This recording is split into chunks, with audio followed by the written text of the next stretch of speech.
আসসালামু আলাইকুম। আমি মোহাম্মদ নুরুল মুত্তাকিন, পড়াশোনা করছি Chattogram veterinary and animal science ইউনিভার্সিটিতে, ডক্টর অফ ভেটেরিনারি মেডিসিন ডিপার্টমেন্টে। তো আজকে আমরা দেখব যে জটিল যোগের সংকরায়ন, ছোট্ট একটি টপিক। তো চলো কথা না বাড়িয়ে শুরু করা যাক। তাহলে আমাদের প্রথমে জটিল যোগের সংকরায়ন বোঝার আগে প্রথমে আমাদেরকে বুঝতে হবে যে অবস্থান্তর মৌল এবং লিগ্যান্ড কি জিনিস।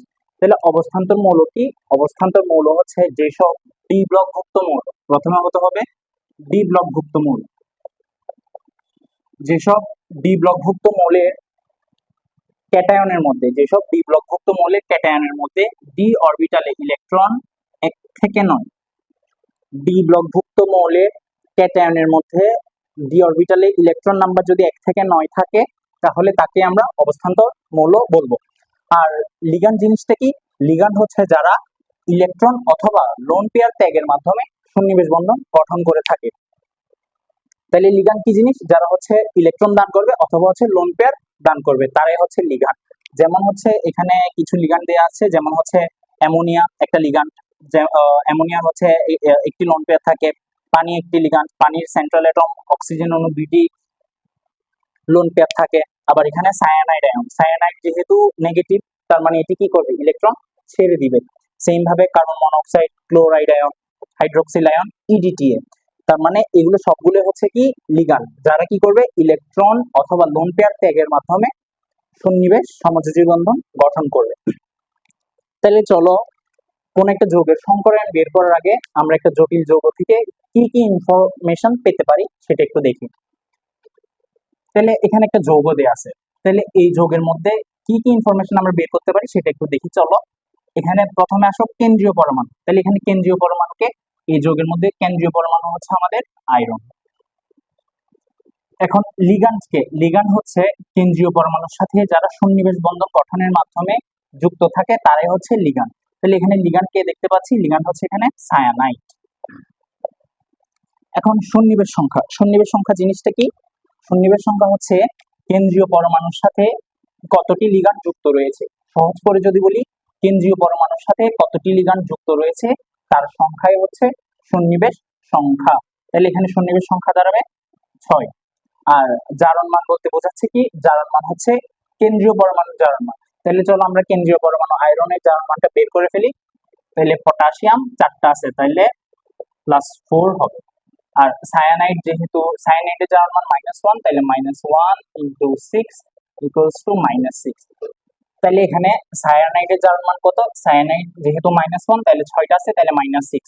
পটাশিয়ামের +4, তাহলে এই যে পটাশিয়ামেরটা ছাড়া পুরো ভিতরের যে যৌগ, এটা জারণ মান হতে হবে -4, কারণ যেহেতু এখানে +4 রয়েছে, এখানে হতে হবে -4। এখন এখানে যদি -4 আনতে হয়, আমাকে অবশ্যই আয়রনের জারণ মান হতে হবে +2, কারণ +2 + -6 = -4। তাহলে এখানে ফেরামের জারণ মান পাচ্ছি আমরা +2। এখন আসো কাউন্টার আয়ন। কাউন্টার আয়ন জিনিসটা কি? কাউন্টার আয়ন জিনিসটা হচ্ছে এই যে যৌগটা, এই যৌগটার বাইরে, এই যৌগটার বাইরে কোন আয়নটি এক্সিস্ট করতেছে সেটি। যেমন এখানে কাউন্টার আয়ন হিসেবে রয়েছে পটাশিয়াম। চলো এখন আমরা দেখে নিই যে এই যৌগটার যে ইনফরমেশন গুলো, এগুলো চলো আমরা বের করি। এখানে কেন্দ্রীয় পরমাণুকে, কেন্দ্রীয় পরমাণু হচ্ছে কোবাল্ট। লিগ্যান্ডকে, লিগ্যান্ড হচ্ছে অ্যামোনিয়া। আর সন্নিবেশ সংখ্যা কত? সন্নিবেশ সংখ্যা হচ্ছে এখানে কোবাল্টের সাথে যে যতটি অ্যামোনিয়া যুক্ত রয়েছে, তাহলে কোবাল্টের সাথে অ্যামোনিয়া যুক্ত কতটি? 6টি, তার মানে এখানে সন্নিবেশ সংখ্যা দাঁড়াবে 6। এখন আসো জারণ মান। চলো আমরা কোবাল্টের জারণ মান বের করি। প্রথমে আসো এখানে ক্লোরিন 3টা, তার মানে এখানে ক্লোরিনের জারণ মান হবে -3। যেহেতু ক্লোরিনের জারণ মান -3, অবশ্যই এই যে ভিতরের যেই যৌগটি রয়েছে এটির জারণ মান হবে অবশ্যই +3। আর আমরা জানি যে কি অ্যামোনিয়ার জারণ মান 0। যেহেতু অ্যামোনিয়ার জারণ মান 0, তাহলে এখানে কোবাল্টের জারণ মান অবশ্যই হবে +3, তার মানে কোবাল্টের জারণ মান দাঁড়াচ্ছে +3। এখন আসো কাউন্টার আয়ন। তাহলে এখানে কাউন্টার আয়ন কোনটা হবে? এই যে তৃতীয় বন্ধনীর ভিতরে যে যৌগটি রয়েছে এটি ছাড়া, এই বন্ধনীর সহজ ভাষায় যদি বলি, তৃতীয় বন্ধনীর বাইরে যে যৌগটি থাকবে সেটি হচ্ছে কাউন্টার আয়ন। তাহলে এখানে কাউন্টার আয়ন কোনটা? এখানে কাউন্টার আয়ন হচ্ছে ক্লোরাইড আয়ন। চলো এখন আমরা সন্নিবেশ সংখ্যা নির্ণয় করাটা দেখে নিই এক নজরে। প্রথমে এই যৌগটার মধ্যে সন্নিবেশ সংখ্যা যদি দেখি, এখানে দেখো কপারের সাথে কতটি লিগ্যান্ড যুক্ত? 4টি, তার মানে এখানে সন্নিবেশ সংখ্যা হবে 4। সেম ভাবে ডায়ামিন সিলভার ক্লোরাইডের ক্ষেত্রে যদি দেখি, অ্যামিন কয়টি যুক্ত? 2টি, তার মানে এখানে সন্নিবেশ সংখ্যা 2।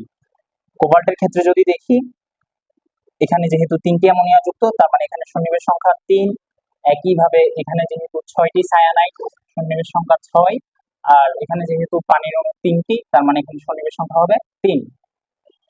আমরা একটু আগে যেই যৌগগুলোর সন্নিবেশ সংখ্যা দেখছি, এখানের মধ্যে সবচাইতে গুরুত্বপূর্ণ যে সন্নিবেশ সংখ্যাগুলো আসে পরীক্ষায় সচরাচর আসতে দেখা যায়, এগুলো হচ্ছে 6 আর 4। এই দুইটা সন্নিবেশ সংখ্যার যে কম্পাউন্ড গুলা থাকে, এই কম্পাউন্ড গুলাই হচ্ছে পরীক্ষায় সচরাচর আসতে দেখা যায়। চলো এই কম্পাউন্ড গুলোর উপরে হচ্ছে আমরা এই যে সন্নিবেশ সংখ্যা, এই সন্নিবেশ সংখ্যার উপর আমরা কিছু কম্পাউন্ড এঁকেছি, এগুলোর উপর চলো আমরা প্র্যাকটিস করি। চলো প্রথমে আসো আমরা এই যোগের সন্নিবেশ সংখ্যা দেখি। তাহলে এখানে সন্নিবেশ সংখ্যা কত? 1 2 3 4 5 6। তাহলে এই যোগের সন্নিবেশ সংখ্যা হচ্ছে 6। এখানে সন্নিবেশ সংখ্যা কত? 1 2 3 4। এখানে হচ্ছে 4, এখানেও হচ্ছে সন্নিবেশ সংখ্যা 4। এখন আসো এটার সংকরায়ন কি হতে হবে। এখন সন্নিবেশ সংখ্যা যদি 6 হয়, তাহলে সংকরায়ন হবে দুইটা, হয় sp3d2 অথবা d2sp3। এখন sp3d2 কখন হবে আর d2sp3 কখন হবে? যখন স্ট্রং লিগ্যান্ড আসবে,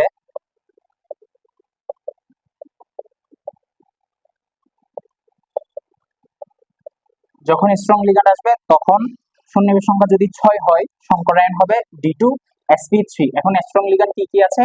স্ট্রং লিগ্যান্ড হচ্ছে যেমন সায়ানাইড, কার্বন মনোক্সাইড। এই যদি কি আসে, লিগ্যান্ড আসে, তাইলে হবে সংকরায়ন d2sp3। কিসের ক্ষেত্রে? সন্নিবেশ সংখ্যা যদি 6 হয়। আর যদি sp3d2 হয়, তাহলে এই সংকরায়নটা হবে যখন আমাদের উইক লিগ্যান্ড গুলো আসবে। এখন উইক লিগ্যান্ড কি কি আছে? যেমন বলতে পারো যে ভাইয়া পানি, পানি একটা উইক লিগ্যান্ড, অথবা বলতে পারো যে অ্যামোনিয়া, অ্যামোনিয়াও একটা কি উইক লিগ্যান্ড। তাইলে এখন তো আমরা সংকরায়নটা দেখে ফেললাম, চলো গঠনটা কি হবে। তাহলে দেখো গঠনটা হচ্ছে অষ্টতলকীয় বা অক্টাহেড্রাল।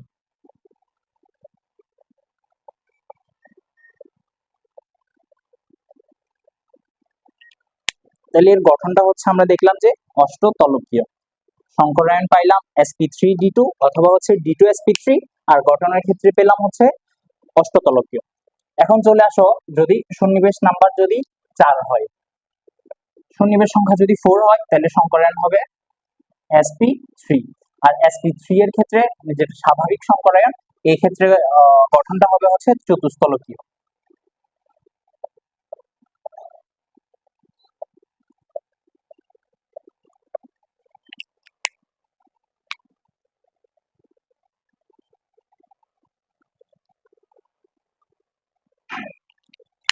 আবার যদি সমতলীয় বর্গাকার, এই চিত্রের ক্ষেত্রে যদি সন্নিবেশ সংখ্যা 4 হয়, তাহলে সংকরায়ন দাঁড়ায় sp2d বা dsp2।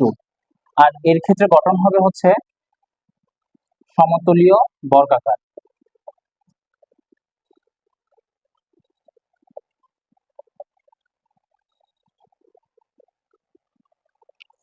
তো এই ছিল মোটামুটি আমাদের আজকে জটিল যৌগের সংকরায়নের ক্লাস। কেমন লেগেছে তোমরা অবশ্যই কমেন্ট করে জানাবে। আর যদি তোমরা এই ভিডিও দেখে যদি উপকৃত হয়ে থাকো, তাহলে তোমরা তোমাদের বন্ধুদের সাথে শেয়ার করে দিও এবং হচ্ছে আমাদের চ্যানেলটিকে ফলো দিয়ে আমাদের পাশে থাকার জন্য চেষ্টা করবে। ধন্যবাদ সবাইকে। আসসালামু আলাইকুম।